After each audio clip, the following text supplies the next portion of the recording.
Di porket pumasok ka sa mga sosyal or maganda at sikat na salon is magagaling na ang mga gumagawa. Minsan yung iba is machika lang at mayabang pa nga yung iba. At ito ang nangyari sa hair ng client natin na talaga na sobrang nasira talaga sa bleach dahil patong-patong na ang nilagay sa hair ng client at hindi nasunod na ang gusto niyang mangyari. Kaya always kayo na mag-strand test kayo sa hair at kailangan nyo rin na sabihin kung ano yung mga ginagawa nyo sa hair.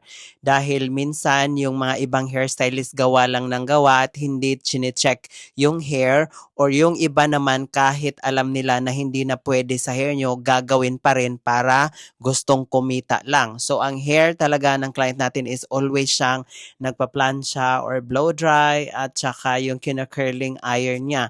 Kaya ito yung napakadelikado talaga at challenge talaga pag once na meron tayong client na laging nagpa-plancha.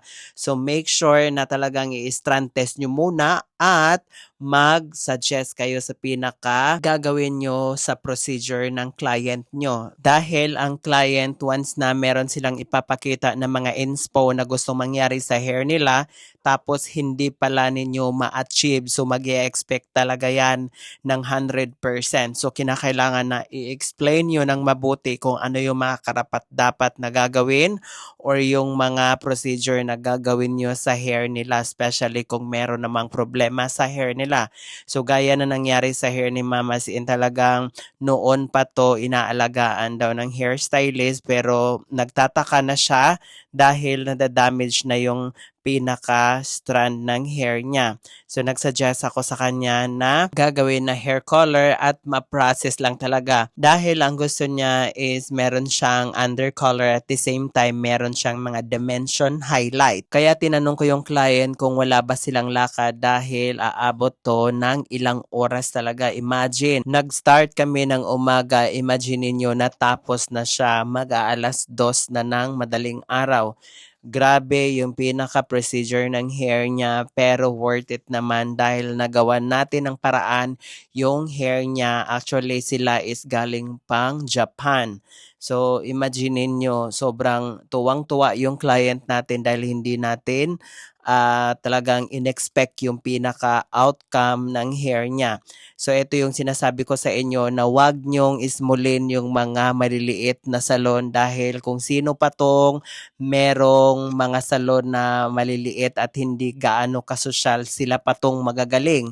Dahil nag-expect kasi kayo na di porket mahal yung mga services nila, tapos social yung tingin nyo sa pinakasalon na magaling na talaga. Hindi.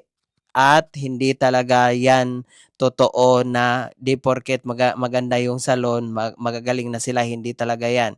So, nakadepende talaga yan sa pinaka-trusted hairstylist na gagawa sa inyo.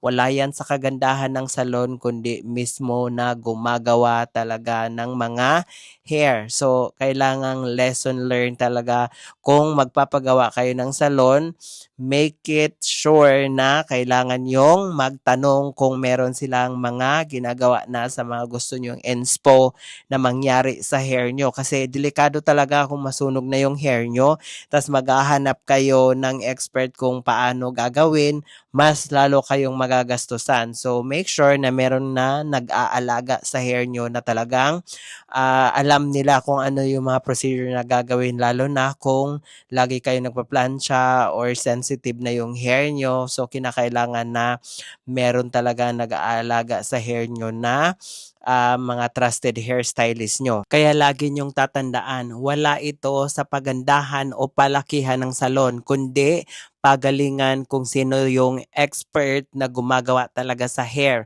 Hindi yung payabangan or chika-chika lang. So, kinakailangan na magtanong kayo or tingnan nyo talaga yung status ng hairstylist na gagawa nyo. Hindi yung magpapadala kayo sa chika lang tapos wala naman silang ipapakita na kung ano yung mga ginagawa nila na mga kagaya sa mga gusto nyong mangyari sa hair.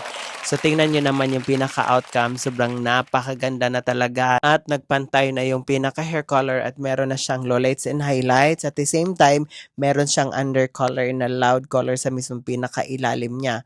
'Di ba? Sobrang napakaganda na at walang-wala na talaga sa mismong pinaka-before at hindi halata na yung pinaka-putol-putol niya.